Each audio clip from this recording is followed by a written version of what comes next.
यह एक छोटे से गांव की बात है जहां रातें अक्सर अंधेरी और डरावनी होती थीं। गांव के एक कोने में एक पुराना किला था जो लंबे समय से बंद पड़ा था। कहते हैं उस किले में एक भूतनी का वास था जो रात के समय वहां घूमती थी और किसी को भी अपना शिकार बना लेती थी। गांव वालों ने कई बार किले के पास जाने की कोशिश की, लेकिन किसी भी व्यक्ति का वहां वापस लौटना असंभव हो गया। कुछ लोग कहते थे कि किले के अंदर एक लड़की का आत्मा बसी हुई है जो अब तक अपनी मौत का बदला लेना चाहती है।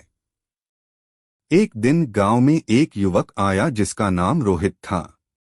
वह बहुत ही साहसी था और सुनने में आया था कि वह कोई भी डर नहीं मानता। उसने गांव वालों से उस किले के बारे में सुना और उसने तय किया कि वह उस किले में जाकर उस भूतनी का रहस्य सुलझाएगा। रात के अंधेरे में रोहित किले के पास पहुंचा। किला सुनसान और खामोश था, लेकिन तभी अचानक एक ठंडी हवा आई और किले के अंदर से चीखने की आवाज आई। रोहित ने दिल में साहस भरा और किले के अंदर प्रवेश किया।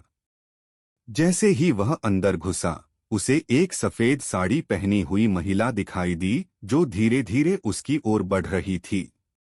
रोहित ने डर को अपनी आंखों से बाहर किया और उस महिला से पूछा, तुम कौन हो? महिला ने बड़ी ही धीमी आवाज में कहा, मैं उस लड़की की आत्मा हूँ जिसे तुमने कभी जानने की कोशिश नहीं की।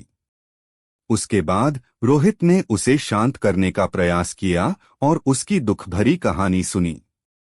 वह महिला एक बार इस गांव की सबसे सुंदर लड़की थी, लेकिन एक दिन उसे धोखा दिया गया और वह किले में आत्महत्या कर बैठी।